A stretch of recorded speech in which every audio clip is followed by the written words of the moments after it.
Good morning, and my name is Commissioner Pat Kemp. I'm the chair of the Strategic Planning and External Relations Committee. Welcome to the April 18th, 2022 Strategic Planning and External Relations Committee meeting. The meeting format is hybrid. Quorum is physically present at the Hart Administrative Offices in the Florida Conference Room, and the rest of the board members are participating. We'll see how many via communication media technology. Rules for participation and roles and responsibilities of the committee are provided in the packet. Please look at, excuse me. Please look at the screens on your devices. An image of the flag is displayed. Please join me in the Pledge of Allegiance.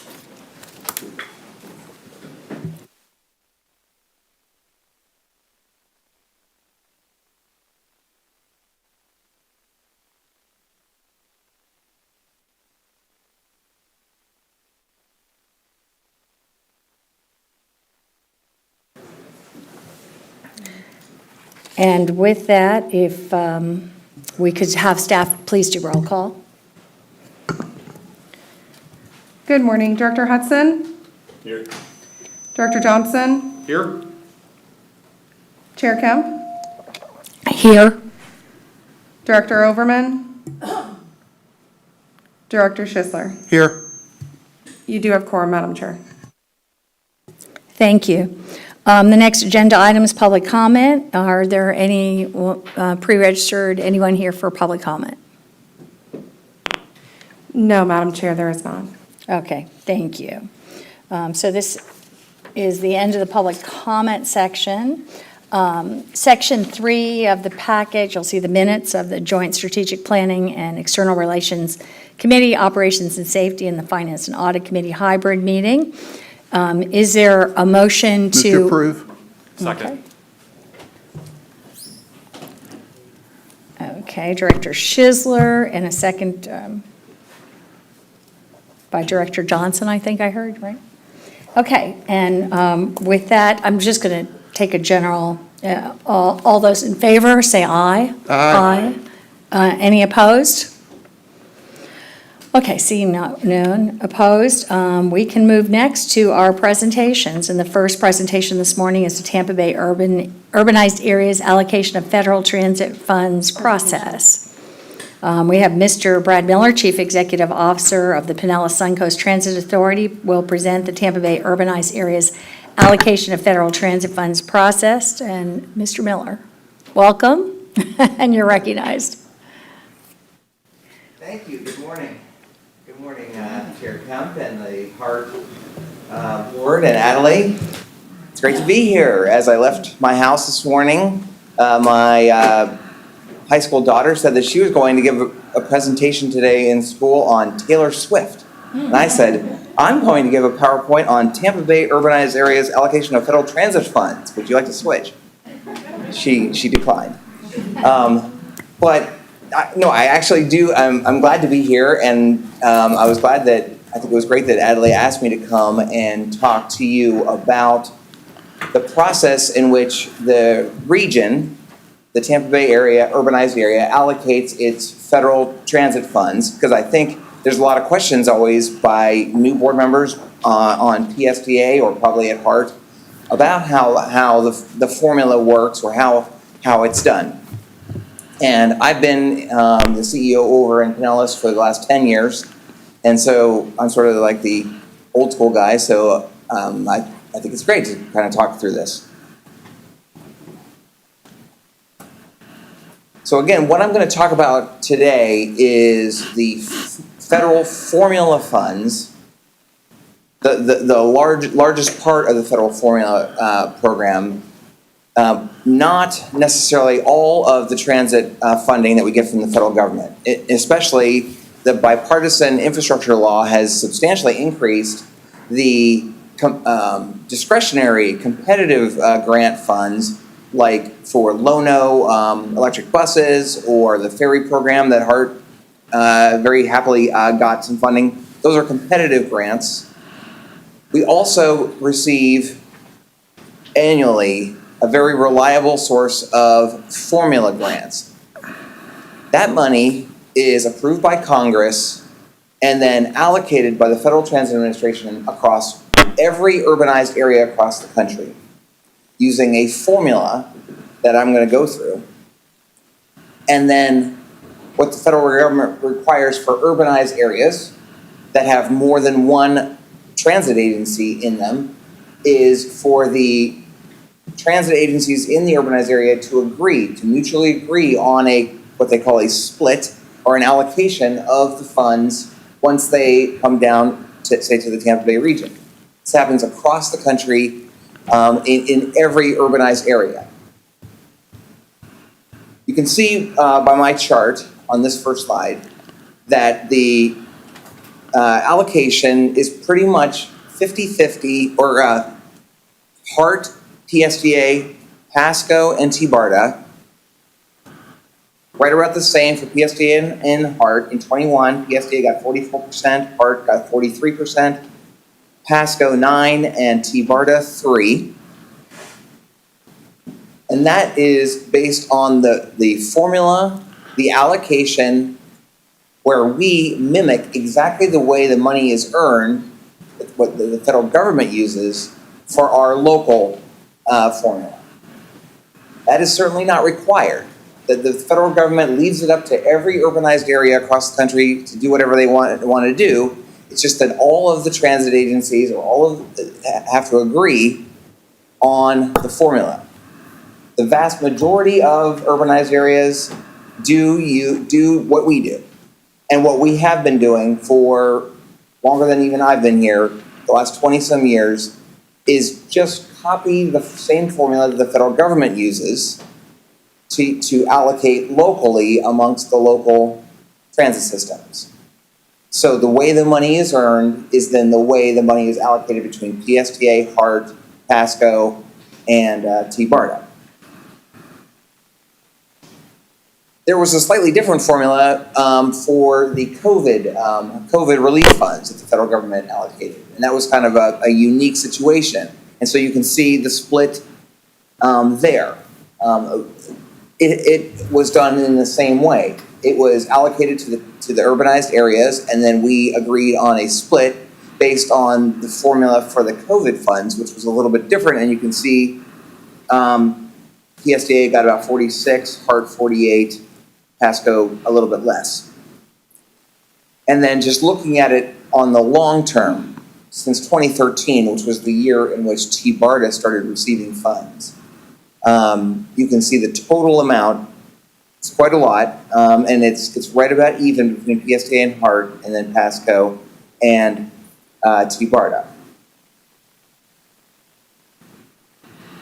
So maybe about 6 or 8 months ago, Adelaide asked me and Pasco County about the formula and about the process we've been following, and suggested this discussion, that we have a discussion on exactly, so we're all on the same page, I think, to make sure everyone knows how this formula works. We referenced a TCRP, National Academies of Science, TRB study that was done back in 2014, which did a survey of all of the urbanized areas across the country on the methods they use. And that's what they found, that the majority do it just like we do. They use the same statistics and measurements that the federal government uses to then sub-allocate in their urbanized areas.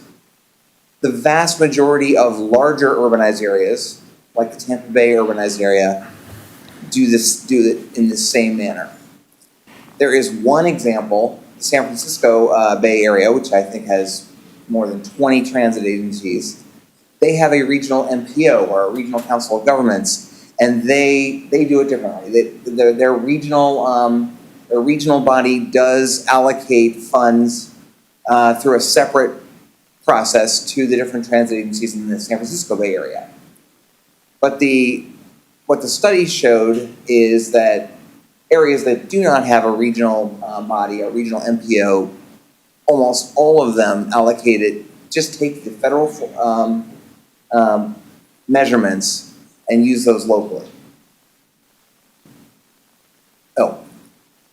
So in my table down below is the 5 components to the federal formula: vehicle miles, population multiplied by population density, and then operational efficiencies and low income percent of low income population in your service area, and then a fixed Guideway component. And so I've broken those up. I think it's pretty much even between measurements of allocating funds based on sort of state of good repair, or to maintain. If you have more miles, then you probably have more buses, meaning you need more funds to replace those buses to maintain your system. And then population, of course, is more of a demand for public transportation services. Operational efficiency and the low income percentage were added, I think, maybe 15 or 20 years ago to the formula. They're relatively low impact to the formula, but they're in there as well. And then the fixed Guideway is, I looked this up, it's actually not the streetcar, it is the Marion Street Transit Center, since that Marion Street bus-only lanes, that 1 mile of lanes is about, part gets credit for the miles driven on that in a extra way.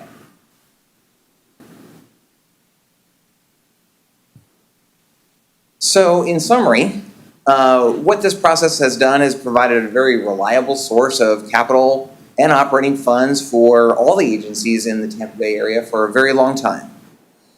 I think the managers over time that I've gotten an opportunity to work with and myself rely on it being consistent and readily available for all of our capital needs.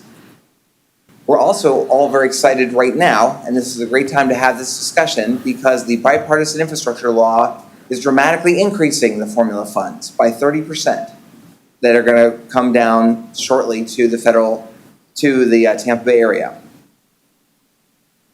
I think it's important, and I want to thank Adelaide for suggesting that we document this like we have been very carefully, so everyone can come. There's a new leader. There's a new transit manager up in Pasco County, and so they'll be interested in knowing how this works. It's important that we continue the tradition, which we've done very successfully as long as I've been here, where we work collaboratively and continue to agree on split letters that we send to the federal government as soon as we possibly can, so that no one is delayed in receiving their grants. And finally, my thought is that and I think Adelaide agrees with me, that the goal is for us to see everybody's allocation increase, and we keep advocating up in Washington, D.C. for the most we possibly can get out of the formula funds, because that will benefit all our agencies. So with that, I will be glad to answer any questions. Yes. What's an urbanized area, just in federal speak? That's a great question. So an urbanized area is Can you repeat the question? We could not hear you. Yeah, it's what is an urbanized area for purposes of this presentation? Yes, I believe that the urbanized area is a census designation for in large metro areas like the Tampa Bay region. Urbanized area is based on a level of population density. I believe it covers all of Pinellas County. The Tampa Bay urbanized area covers all of Pinellas County, almost all of Hillsborough County, and a majority of Pasco County. And it's a geographic distinction of what an urbanized area is. The population that's included is the population in that geographic area in Pasco, Hillsborough, and Pinellas. There's a whole separate formula for non-urbanized areas that the federal government uses. That's a different formula. Commissioner Overman, did you have a question? I do. Or comment? I do. Oh, go ahead. I do. Thank you very much for the presentation. This is excellent. We were wondering when we looked at it before, how this calculation came about. On slide 3, where you're talking about the allocation of methodology trends, Yeah. and you're using the, one of the factors is the vehicle miles. State of good repair, is the vehicle miles based on the number of routes and then those routes traveled? Or is that how, the number of buses and the number of routes and those routes travel? Is that Yes, accurate? it's the number of buses times the number of miles that all those buses travel. So, So yeah, I mean, so when HART actually cut its routes and reduced its exposure, its ability to serve with Mission Max, our numbers actually declined as a consequence of that? well, yes, ultimately they would decline if the transit agency runs fewer miles. I mean, that's not the entire formula, but 39%, biggest impact is the number of vehicle miles traveled. And the impact, I can't exactly remember when Mission Max was put into place, but it is 2 years later. The service is run in, say, year number 1. We collect all the statistics and turn them into the federal government in the first year after, and then the formula is then impacted in the third year, or 2 years after, say, Mission Max was implemented. The HART allocation likely went down probably a little bit. Okay, that's fair. Thank you very much for explaining that. And then the population and population times population density, obviously Pinellas, which is somewhat built out, but building density, has limited growth in that particular area. But Hillsborough County's urban service area has exploded. And, we've just now getting the numbers in terms of where that growth has gone. Most of it's in South County, where we only literally have one route that I can recall. But I was curious, it does show 30% more. Is that for the urban service area of Hillsborough County or just Hillsborough County in general? The population is 30% higher in the Hillsborough portion of the urbanized area than it is in Pinellas. The population times population density, as you noted, because Pinellas has a higher population density, that calculation, Pinellas or PSTA is a little bit higher, 21% higher. But the population, just the raw population proportion, Hillsborough is obviously higher. And like you say, growing much faster than Pinellas. I think next year when the allocation is made and the new 2020 census numbers will be used for the first time, that will benefit HART, certainly. Okay, all right. So these calculations are based on the 2019 data. Is that or? These are based on the 2004. 2010 survey. Survey. The Okay. 2010 census. Yeah. Okay. Well, it's changed significantly since then. So It has. It would be good to update these numbers because we are flooded with people right now in Hillsborough by a significant amount, and the low-income percentage is very high in those areas of growth that we are not serving in a productive way just due to not having sufficient formula funds on our side, I think. So that's why I asked. So thank you very much for your presentation. It was very helpful. Ms. LeGrand, did you want to respond at all? Sure. So Commissioner Overman, good morning, Board members, good morning, Madam Chair. Commissioner Overman, I just wanted to state that we're using 2010 data because that's what the federal government is using. So we have to wait for them, the federal government, to start using the most recent census data, which they're planning on doing in the next couple of months or so. So that's why we're using 2010. It's not because staff has been dragging their feet. So I just wanted to make that clarification. Oh, there was no, I didn't mean to imply that at all. Thank you very much for the clarification.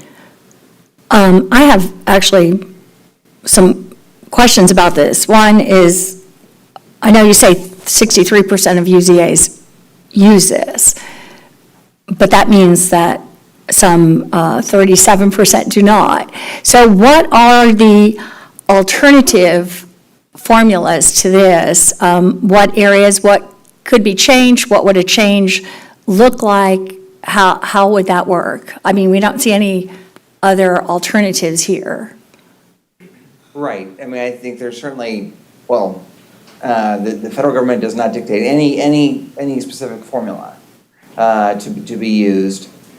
The study, the 2014 study, did note that since it is a requirement that all parties must mutually agree, the vast majority, higher than the 63%, did use the federal government's formula if the transit agencies were the ones mutually agreeing. If there was a regional MPO or a regional body or only one transit agency in the urbanized area, say like a city department, then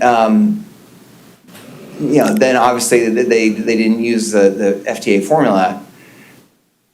I think the biggest example, like I mentioned, of another large urbanized area that does it in a different way is the San Francisco Bay Area, where their regional MPO has a scoring process, has projects kind of like the TIP process, where the transit agencies put together capital needs and they submit them, and then it's a whole different kind of process. So I used to work in the Washington metro area with 3 states, and for a long time, they used a different process because 100% of the money just went to the Washington metro, and none of the suburban rail or bus systems got any money. And then that changed, and then they started allocating using the federal formulas right around, that was like my first project when I worked for the train Unirail, is to go get that money from Metro somehow. I wasn't very successful, but we got a little bit of money. So could it be, like, for instance, on this formula? I mean, could you just do it based on population? Yeah, you bet. Okay, so you could just wipe out all the other factors and just do it based on population. Yeah. Actually, that makes a lot of sense to me as a way to do the formula. Population density doesn't even, Pinellas County is one of the most built-out counties in the nation, as we know. So their density is going to really skew the formula in terms of that. And we have a whole rural service area here, which, we are not, we don't intend to have density. So that would really, really hurt us by doing this. And it makes sense not to have density in those areas because we're desperately trying to serve just the urban service area in any way, and are really, that's a big problem for us. And the other thing, I would think population would be the number one way of doing this, perhaps population, and then also low income, in that we're looking at equity issues, and that's been a big issue with the, and should be with every community, but it's also been an issue that's being looked at, nationwide, and in terms of funding. I would think that those two factors would be the factors that would be most, indicative. The other question I have just on the vehicle miles traveled, does that include paratransit? It includes paratransit. It does not include all of the services, the paratransit services as the PSCA provides with TNCs, with Uber and Lyft. They do not count. It probably doesn't include either Sunshine Line, I'm thinking here, which is quite substantial. That service that is done by the county, and it's always been kind of a very unusual arrangement that I'm, not sure, but it has its issues, and that would be one of them, because the county does quite a substantial, large Sunshine service, and to not have those miles in here, I would think, in terms of that formula, would be problematic.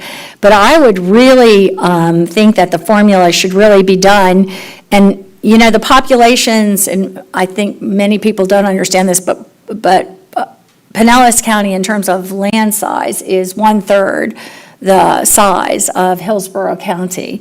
In terms of population, both the counties, Hillsborough and Pinellas, were equal populations from the 1920s right up to about 1995. I've looked at it and seen it on charts, and they both go up, and they hit about 950,000 in 1995, and then Pinellas just flattens out. It was totally built out in a most unusual way, one of the most built out and therefore dense places in the nation. Whereas Hillsborough keeps growing from 950,000 to 1.5 million at this time, and adding it on all the time, I imagine the 2020 census won't even be a good reflection in many ways in years to come, and the population has grown so fast. I'm just saying by 2022, 2024, you're not, it's just piling on there. So I can imagine how the 2010 census when we get this far away from it, the reflection 12 years later of that difference is a problem even. But I would be very much, I think the best two measurements here are population and to me, low income, that those two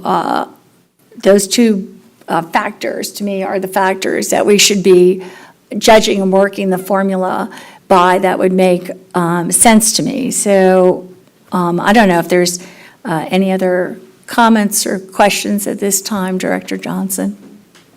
Thank you, Madam Chair. Quick question as far as, so I know that, we have to use the 2010 all census numbers to be able to come up with some of the allocations here. Are there ever opportunities to be able to, in between the census cycles, to be able to readdress the formula or to take another look at it? Because like right now, where our population in the county is just growing like gangbusters right now, is there the opportunity to be able to go back as long as all the parties would be amenable to taking a look at the formula? Or is it just, 2010 is the time that we're going to look at it, and then, 2020, kind of every 10 years kind of a deal? Is that the way it's always going to be? Well, I mean, like I said, it is up to every urbanized area on how they would like to make the allocation. Since a majority of the urbanized areas do use the federal statistics for their own allocation, the federal government publishes the calculations in great detail. So what the region has done for as long as I've been here is simply just take those metrics, those unit values. So for every population, every person that lives in your urbanized area, you get 81 cents or whatever. I have no idea what that, and then they have that calculated out to like 8 decimal points so that urbanized areas can use the formula. Certainly we could look at that, at doing something like that. I'm certain, I would think Pasco County, which is growing in population, would be all in favor of that. I'm not so certain that the PSDA would be so, which is not growing, and T-BARTA, I don't know. That's the real challenge is coming up with a new formula that everybody can agree with. No, and I understand what you're saying there. It was more just kind of a theoretical deal, just to, I know everybody has, different needs on this. I know that PSCA probably would not look so fondly on addressing that right now, but it was just more of a of a thought. Second question, Madam Chair, was to actually Ms. LeGrand. How does the streetcar fall into this when it comes to, I guess, the vehicle miles or the way the distribution of these funds would go? Would it go to Hart since we own the vehicles, or does it go to the streetcar entity, the separate board? So that is a great question. I took a note when Brad mentioned that the streetcar was not the fixed Guideway, even though it's listed here. You're saying it's not. So that's something I have a note to engage with Brad's team. So one point that was, I think, left from the conversation, I don't think it was deliberate, but right now the way it works is PSTAs, that organization is the one who actually does the calculations. They do the split, they do the analysis, and then they give us, the rest of the parties in the UZA, I guess a spreadsheet that says how much we'll all get. So I will have to work with Brad and his team offline to just ensure that the fixed Guideway numbers for streetcar are included, because they should be included for Hart, because we're the grantee and we would be the ones who would receive the federal funds. So that's definitely an item that I took down. The other thing, if I may take advantage of this opportunity, so a couple of things. And one, again, I want to thank you, Brad, for coming out today. I know you have another appointment immediately after this, so I appreciate you making the time. We have been talking about this, as Brad mentioned, for the last 6 to 8 months maybe, on how to look at our split. And it really, the impetus behind this came from PASCO. And we were going through the process of understanding how we were going to split the funds for the COVID money. And PASCO raised the concern that they were uncomfortable with the way the split was. I was brand new, so I had no knowledge, and we started this conversation. Through that conversation, we did engage FTA, Federal Transit Administration Regions 4, and had them to share with us that this is 100% a local decision. So pretty much FTA said, we're not dealing with this. It's a local decision. All of you in the UZA need to come up with a methodology that you agree to. You need to sign an MOU that states that this is your methodology, and then move forward. So that's where we are in the process. We're using the existing methodology so that we can receive dollars as soon as they come down. So what we don't want to do is hold up our process of coming up with a new methodology and then not getting funding. So that's not our intention here.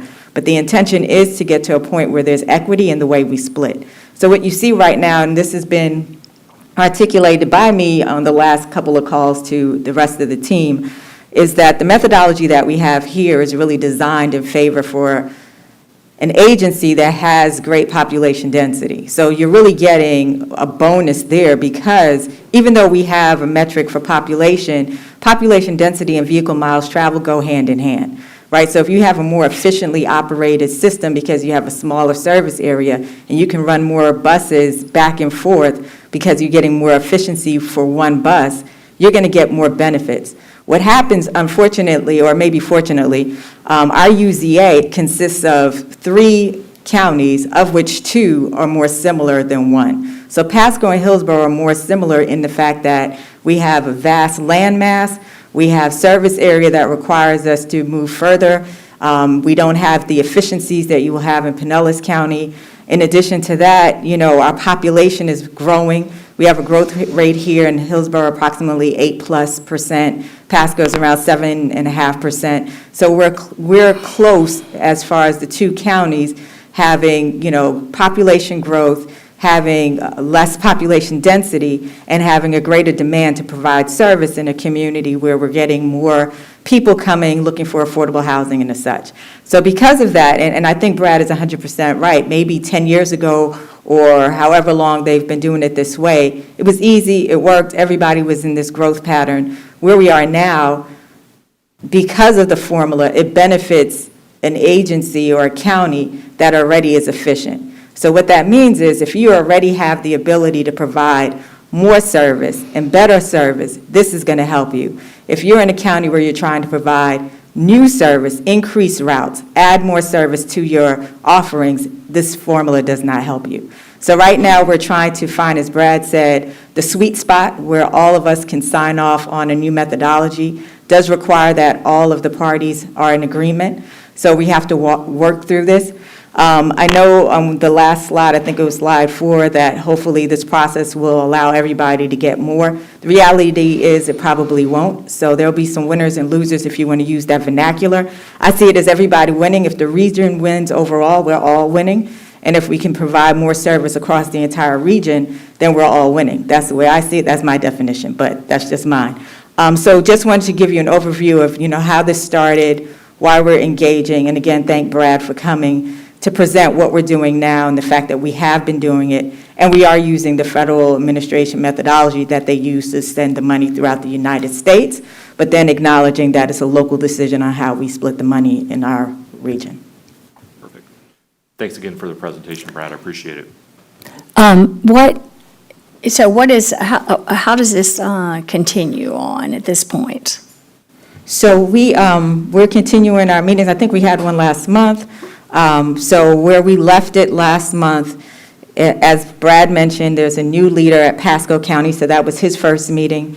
And then we scheduled to have another follow-up meeting to come back and think about, what elements we'll look at as far as criteria, rather, for the methodology. We did share that population, we talked about population growth. We also talked about access to opportunities. That's a new one the FTA is using across the board as a new metric, so we did say that we'd consider that as well, and low-income minority population. So those were some that we threw out there, but we're still in the process of. I would think it's important to look at this. Now, I was kind of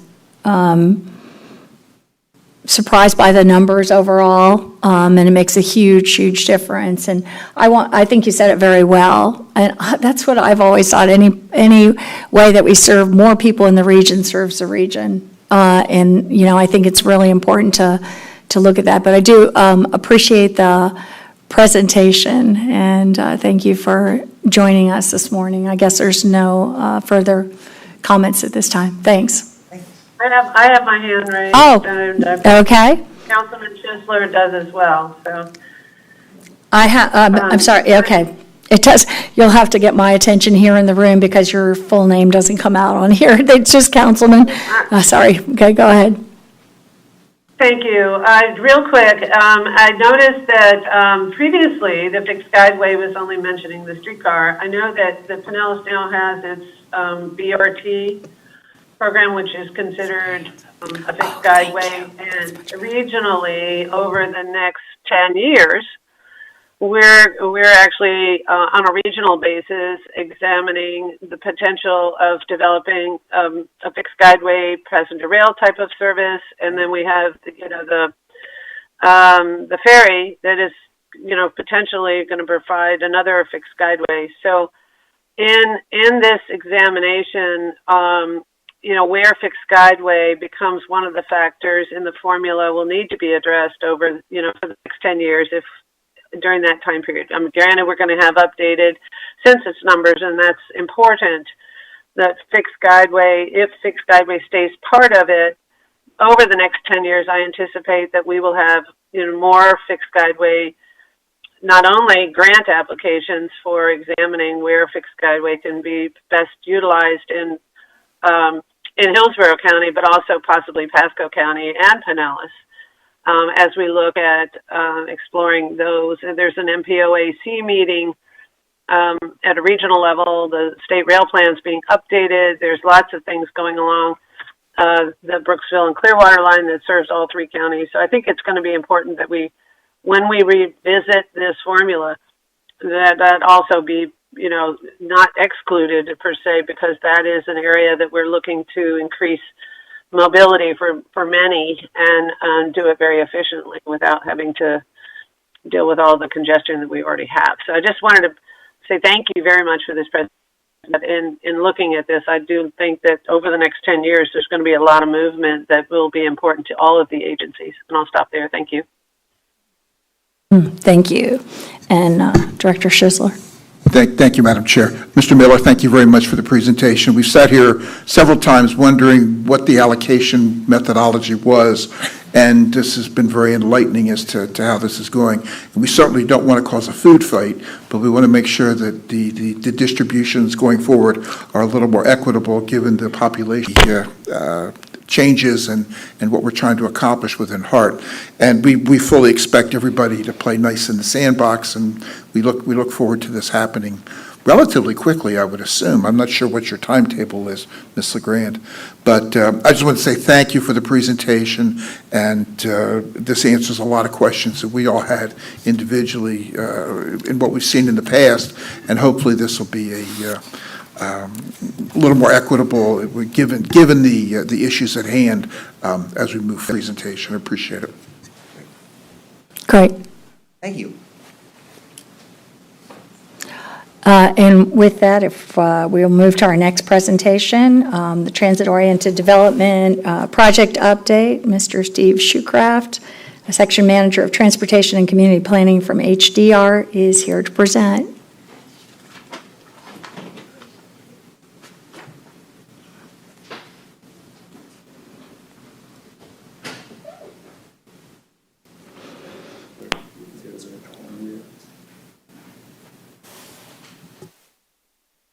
Going down to full screen.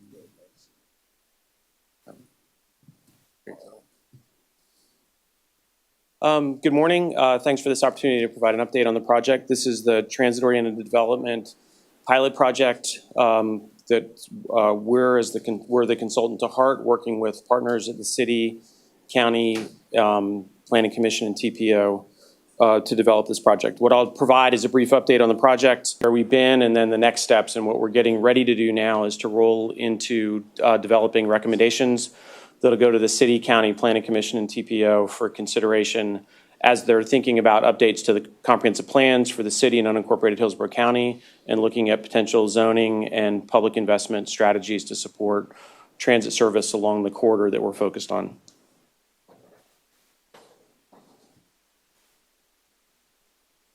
So as a quick introduction, this is really about looking at the future of community, the routes for planned enhanced transit service in the city of Tampa and north near USF to Hillsborough County. So that this does include city and unincorporated county. The way the grant is structured, it's the grant from FTA that supports the work with additional assistance from the partners. And so we're developing this to provide a guide for future transit-oriented corridor and station area planning that could be developed elsewhere in the city and county to support and guide land use, zoning, and public investment changes. So again, it's part of the FTA pilot program for transit-oriented development planning. The HART and the partners worked together to receive that grant. We were selected to be the consultant support for the effort. HART is the project sponsor, and the partners are City of Tampa, Hillsborough County, Hillsborough TPO, and the Hillsborough Planning Commission. So just a quick note, and I know that you all have had recent presentations about transit-oriented development, but I wanted to highlight a couple things quickly. When we think about transit-oriented development, it is really about the amount, intensity, and kind of the very close proximity to a transit stop. So what happens a couple miles away is not going to generate transit trips and support the investment in transit as the development that's very close to the station. So we really focus on compactness, density, and intensity, but within a relatively small footprint, within walking distance of a planned station. We think about density and diversity, but again, it's a relatively small footprint as we think about the entire region. Successful TODs around the country, and we've got 20 to 30 years experience looking at modern investment in TOD programs, are really about a dense mix of complementary uses within station areas and along corridors. So not every station area has to have a full complement of uses, but they need to be stitched together with other station areas to create a network across the transit service, so that provides for an opportunity to walk and bike and benefit from transit service without relying on private vehicles. Context sensitivity is really fundamental, and what we're dealing with, especially in the Tampa Bay region, is inserting these new urban environments. So understanding how that fit of new development and density intensity relates to surrounding neighborhoods and existing development is really critical. And where that line is drawn between what's TOD and what's not is a really important part of the process. So you're not creating a speculative band adjacent to a TOD area. You're allowing that neighborhood to thrive in its current state, but you're building opportunities for new investment along the corridor. And then TOD really is an important vehicle in an urban environment. So this brings new housing types and new uses to communities that serve the increased population that we're receiving here, but also support smart growth goals countywide. So if we can concentrate that density in transit-supported places, we can reduce vehicle miles traveled, greenhouse gas emissions, and create other benefits. And fundamentally, from a transit agency perspective, this is how we build ridership. If we get more people living and working with walk access to a transit stop, we've got the potential to capture that market and serve those folks as we connect people across the region. So the study itself is designed to ask a couple really fundamental questions. What does transit service mean for communities along the corridor? And how can the partners work together to advance goals for increased ridership, improved mobility, livability, affordability, and economic vitality? The planned transit investments that we're looking at, obviously, are the Hart Arterial BRT project that'll improve quality and frequency downtown and USF, and the Tampa streetcar extension, which would extend north to Palm Avenue and serve Tampa Heights. So those two services overlap on the south end of the corridor, and then Hart Arterial BRT extends north, delivering an approximately 15-minute level of service all the way north to USF, benefiting to the greatest extent possible from exclusive Guideway service. So the potential to bypass congestion and increase the frequency of service. Our planning process, straightforward three-phase planning process. We spent a good chunk of the early days of the project doing our context assessment, so understanding conditions along the project corridor, but also listening to representatives from different neighborhoods and communities along the project to understand their concerns as we built up our understanding of what the conditions would allow and where our transit-oriented development opportunities existed along the corridor. We've moved into the policy and strategy development and station area planning. So we're about 80% through the process of developing a full station area plan for the Palm Avenue station area, and I'll talk about that effort as we move through the presentation. So the context assessment and briefing book are two of the reports that we have available on the project website. The context assessment is really a deep dive into existing conditions, including a look at market conditions and housing affordability conditions along the project corridor. The briefing book is a higher level summary of that document, a little more publicly friendly, a little more graphic. The study area, as you know, runs from downtown Tampa north to Tampa Heights to Seminole Heights, crosses the Hillsborough River, accesses the large footprint early suburban development north of the river, turns to Nebraska toward the north end, and then follows Fowler over to Bruce B. Downs and north on Bruce B. Downs up to the VA. A really wide variety of contexts, so really different opportunities for TOD, different scales and different types of TOD along the project corridor, and that's what we're focused on defining more carefully. These places that we're connecting represent the full range of division, from the traditional downtown and early Main Street condition on North Franklin Street to a more mid-20th century, more auto-oriented conditions to the north, to full-blown auto-oriented, not transit-oriented development north of the river and up toward USF. This map tells a little bit of the story about what we're dealing with. You can see in the center of the corridor, it's primarily residential, primarily single-family districts with a very thin band of nickel along the project corridor. To the south end, we've got some larger footprint opportunities and potential for more density intensity. To the north, we've got all those auto-oriented suburban types of development with significant potential for reinvestment, but not quite as strong of a market as we see close to downtown. This map highlights some of those opportunities. The brighter color or darker pink color are those non-residential places with the potential for redevelopment. Some of those are large-scale instances, but you can see in the center of the corridor, the scale of the opportunity changes, so we need to think really carefully about how TOD is not one size fits all. We've got to solve for 1 acre site opportunities and solve for 30 acre scale site opportunities. It's a very different kind of planning process to develop recommendations for those different places. So the strategies are grouped primarily in the two primary categories, or three categories: mobility, affordability, and then new tools for land use. So the mobility question, how can we make it easier and safer to walk and bike along the corridor and the transit stops? And recognizing that a transit trip starts with a walk trip to a transit vehicle in some form, walkability is really fundamental to think about. And we have very constrained conditions along much of the corridor, very poor sidewalk conditions. And we're looking at the possibility, and this is, two sides of the street along Florida Avenue in Seminole Heights. One side, we've got a 5-foot sidewalk constrained with power poles and signs and other. On the other side, through a new project, we've got a broader sidewalk, a buffer to the street, and much higher quality frontage condition that supports walking. The range of strategies that we're looking at include speed management, improvement of pedestrian facilities along the corridor and across the corridor, improvement of bike facilities, including parking at station sites, and then development regulations that would require projects to deliver some of those improvements. Modest setbacks, extension of sidewalk conditions, of bike parking along private projects, and projects that support walkability. The second set of questions relate to affordability.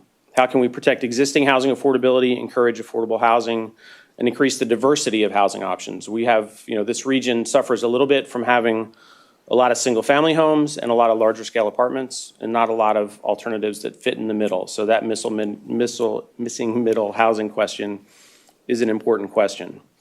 So we've looked at a range of strategies to promote affordability and diversity of housing, regulatory tools, support for existing organizations that are delivering those housing, and funding. And really, when we get down to the real meat and potatoes of housing affordability, most of the housing affordability is going to benefit from some form of public investment, whether that's direct investment, write down of costs, or a tax credit. So we can get some of the way with affordable housing bonuses and some inclusionary bonuses, but it's really going to be trying to control sites to deliver larger scale projects. The missing middle question, we're looking at zoning tools that allow for these types that fit between a single family home and a larger scale apartment project, from accessory dwelling units, small lot single family, to attached types, courtyard housing, bungalow courts, and other types. The question that we're focused a lot now in the project is the question about encouraging development that promotes walking and transit use, brings new opportunities to the corridor, and fits community contexts. So we're taking a place-based, so we're looking at the character and quality of development along the project corridor, because we know that needs to be walkable.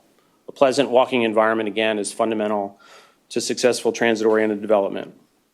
We're focused on form, scale, orientation, and configuration of buildings, location of parking, access to parking, and limiting parking where it's appropriate, where we won't have spillover into the neighborhoods.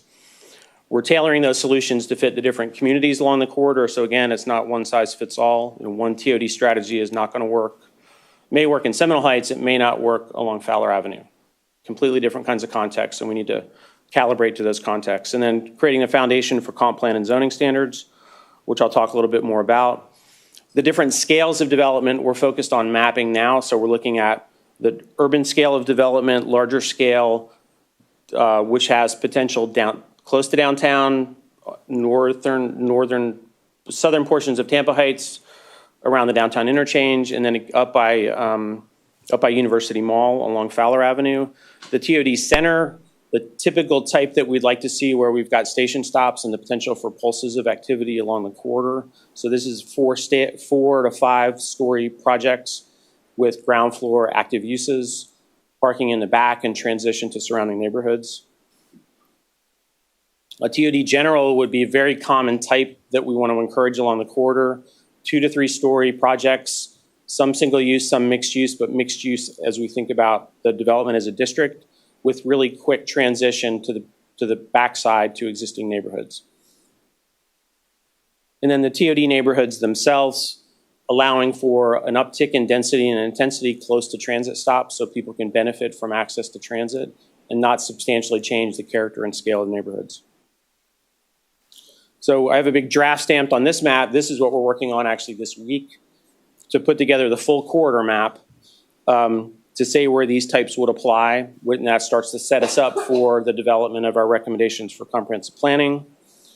The way that we're working on it now is thinking about how We apply these place types, urban, TOD center, TOD general, as a comprehensive plan future land use strategy. Then we calibrate the comprehensive plan categories to deliver that strategy, and then we have zoning overlays to control the form and character of development consistent with the recommendations. So for the Palm Avenue Station area, this is where we pulled back from the overall conceptual ideas, listed those in a specific location with the community. We completed a more detailed context assessment. We worked with the community to understand issues and ideas, and we developed draft tools for context-sensitive TOD. We did this work through a series of workshops and meetings with the community, 2 live charrette sessions, where we got folks around the table and we hashed out ideas for what should happen. We had folks with markers and pens telling us what we thought we were doing right and what we needed to make adjustments for. Some images from the session. Great conversation, really good turnout. It was nice in these late stages of COVID to have reasonable socially distanced event, but actually get around tables and be able to talk to folks. We got really great feedback. We documented and organized what we learned from that effort. You can see the markups of the maps that we received. We translated those into our findings to be able to report back and test to see if we got it right in our second workshop. And then we're staged, so there's mobility recommendations, there are TOD overlay recommendations, which would be the zoning tools. So we're looking at a regulating plan that focuses on building scale, a frontage quality plan that focuses on orientation, and then other adjustments like parking reduction and incentives for projects that include affordable units. And we're in the process of refining those recommendations now. So in terms of next steps, we're finalizing the Palm Avenue Station Area Plan documents. We're revisiting early recommendations about land use and zoning to develop a framework. We're going to deliver that to the Planning Commission and the partners in the next few weeks and start that detailed conversation about how we wrap up the study and complete the project documentation, which will be revisit our previous developed documents and roll those into a volume of documents that would provide guidance for this quarter, but also set the stage for similar planning for other quarters. That's all. Chris with Hart is our primary contact. And then Michelle and I with HDR are the project leaders on the consultant side. So we've got a project website up, the Go Hart TOD. We accept comments and information through that. We've pushed down a lot of information on that website if you want to take a look at what we've got up there. And then we'll be moving through the production and then posting of final recommendations again over the next couple months. That's all. Thank you, thank you. And with that, we'll move to board. I see Commissioner Overman's hand is up. Thank you, and thank you, Steve, for your presentation. This is excellent. I was able to participate in one of those charrettes, and it was excellent. This actually addresses the lower half for the housing and the TOD, and I love the steps that you're taking. Is it my understanding that you received, or that Hart received additional funding to be able to address further up the corridor and the Fowler Avenue? And the reason I asked that question, the Planning Commission on April 4th indicated that they were going to be moving forward on the visioning for Fowler Avenue as it pertains to TOD and bus emphasis corridors and housing and everything else about what that community is going to look like. And part of your study includes the work there. That is a timeline of about the next 18 months. Is that in your future, your next stage of engagement and plan of this TOD project? Nothing's been formalized on the consultant side yet, so I'm not sure where that stands. Okay. I mean, I thought I heard that there was an additional grant application, benefit for this particular corridor. I just wasn't sure if that was. Yeah, I understand that Hart has received that grant, but I'm not sure what the next steps are. Okay. Ms. LeGrand, can you maybe answer that question so we can kind of clear it up? Because there's good movement going of this project that maybe wasn't there before, and the county and the city are looking to put together some great strategies addressing exactly, TOD overlays, zoning, as well as how it matches our comprehensive plan, and then the community planning for the north end of this particular project. I was just curious where we stood with that. Madam Chair, may I respond? Yes. Good morning again, Commissioner Overman. Staff is going through the process to, go through receiving the grant and it's associated with that. So we'll be prepared to give you an update at a later time. Excellent, thank you very much. I just want to make sure everybody recognizes there's some planning on our side that needs to coordinate with what they've been trying to do with this, and it looks like great work is being done, and thank you very much. Thank you. Is there, Director Hudson? Hey, thanks, Steve. That's a great presentation. Just kind of two observations. I think I would encourage a lot of ambition on height. You mentioned between acre and 30 sites that are less than an acre that are going to be in some of these prime TOD areas, and a higher amount of density on a small land area. That's just a geometry problem. There's only one way to go but up, and that brings me to my second comment, which is on historic preservation. I hope that Dennis and his team with the city are kind of in the loop on this, because there is a looming, it's a fight between density and historic preservation. And there are places around the country and around the world that have figured that out. Chicago, they've done a great job. The High Line in New York. Tampa, in this TOD corridor that you guys are studying, there's a material portion of the most highly valuable from a transit perspective of that land that is in a historic district that does not have a pattern of high-rise development because it's characterized by 1920s bungalow homes. So I think that's going to get resolved eventually. I think it could get resolved in a courthouse, or it could get resolved in the plan. And I just hope that you guys work with Dennis and his team on that, because they're going to be a critical part in implementing this. Appreciate that. Are there any other comments or questions? Director Hudson, I was just going to comment on how it does seem like we have a huge absence of what they're calling middle housing now, and those opportunities maybe for fourplexes or different, because we weren't developed to this size in the 20s and 30s and 40s and 50s, when much of that kind of the duplexes, the triplexes, and those are really valuable to a community, and we do seem to either have large scale or single family as part of our housing development pattern. And I'm not sure whether, when we came to a discussion about it, we might not actually agree or see eye to eye on this. I'm not sure exactly what your thoughts are on it, Director Hudson, but I have a lot about the height, the density, and how it works in neighborhoods. And I grew up in the Washington, D.C. area, so I saw a lot of that go on in transition during my time there. But I also think about in the great cities of Europe, Amsterdam, Paris, I mean, any city there that you can think of. And basically, they have great density, good housing, but none of it's over 4 stories high for the most part, because they didn't have elevators, and it was all developed before those were available, so that, you had to walk the 4 flights up. And that certainly limited how tall you would build. And yet you could achieve great densities with that. So I just want to put that in there, because I think, I kind of feel that's a very human scale type of development that mixes well with, the neighborhoods around. And it's in my understanding at this time, the form-based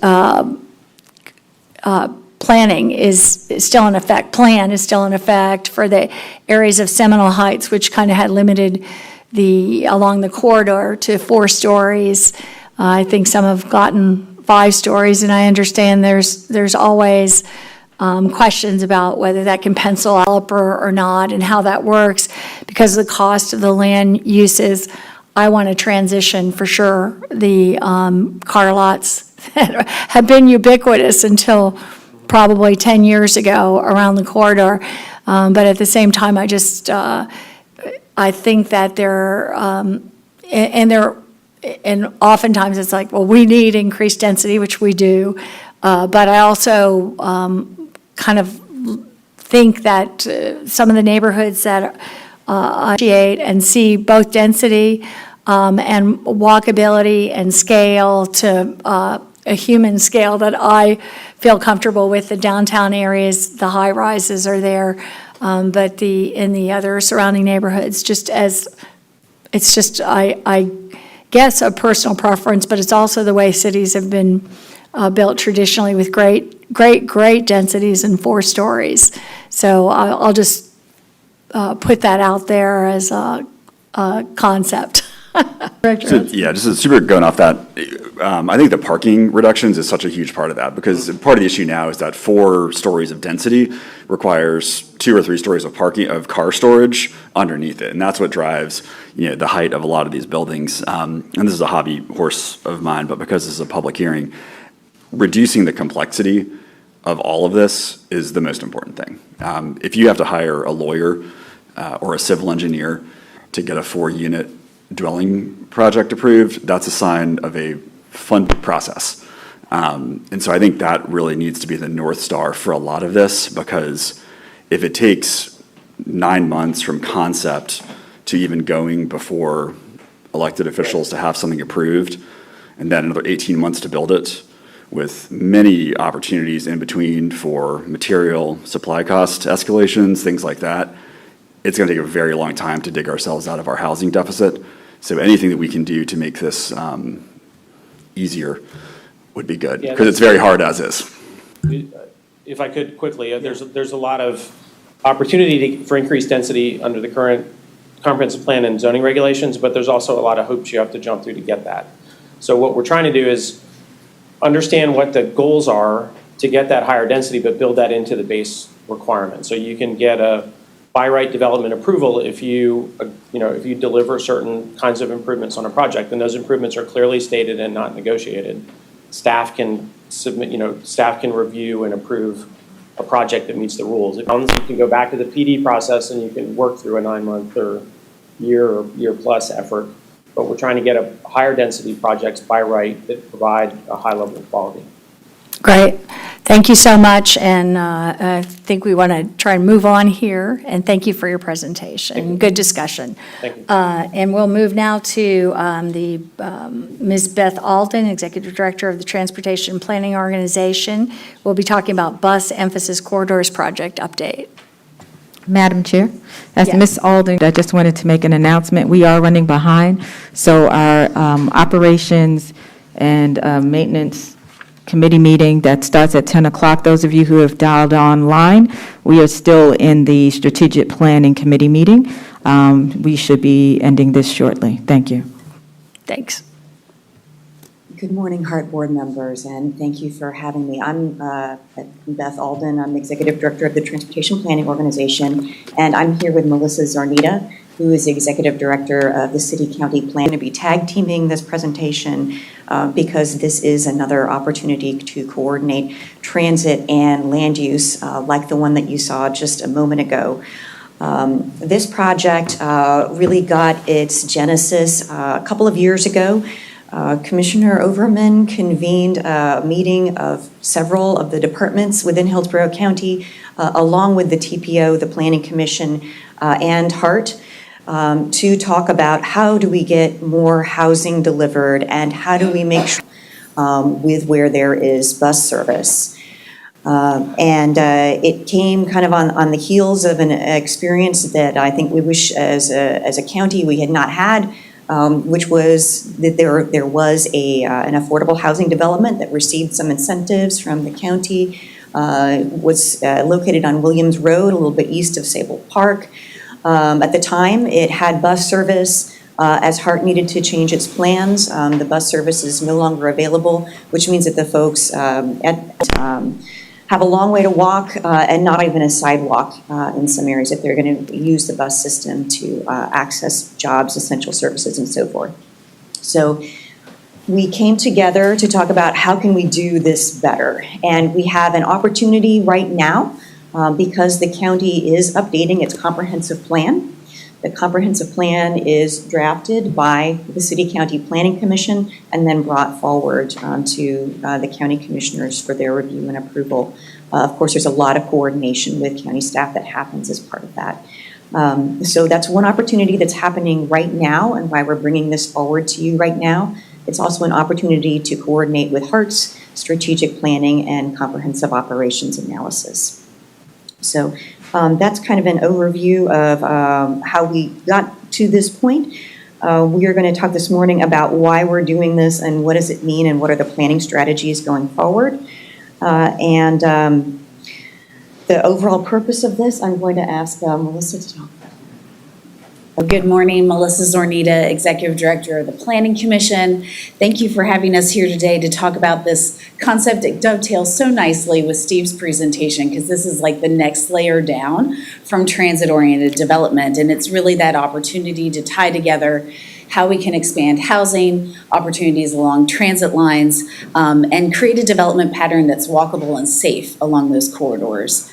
A number of benefits. I won't repeat all of them because Steve covered a lot of them, and we were fortunate enough to have HDR help us with this work as complementary concepts in here, but it will increase affordability and access to opportunity, choices of housing, advance smart growth goals. As you alluded to, Commissioner Kemp, the urban service area is large, and we need to focus our growth within the urban service area to reduce the pressure to expand outward. We need to look at opportunities to go upward and intensify. And when we look at where we can do that within the urban service area, in the unincorporated area, there are certain core lend themselves to being targeted. That would create a more sustainable and resilient development pattern, as well as energy efficient transit and transportation, and improve health outcomes. If we can create development patterns where people can walk and utilize transit, that improves safety and health. So we're looking at development sort of as a spectrum here, and what Steve talked about, the transit-oriented places, is the furthest to the left, and what this is the next level downward. So instead of being focused on fixed Guideway transit, we're now looking at bus routes, and how can we expand the development opportunities along certain bus routes where we know we're going to have consistent service. And then the others further to the right are additional types of places that we're going to find within the unincorporated county, compact walkable centers and connected corridors. We want to improve all of our areas, but we need to focus both in certain areas of the unincorporated area. So in terms of sort of that spectrum of development, if transit-oriented development is moderate to high density, then the bus emphasis corridors would be moderate density. And whereas the type of transit that you would be focusing on for transit-oriented development is fixed Guideway with 10 to 15-minute frequencies, you'd be looking at enhanced local bus service with 15 to 30-minute frequencies.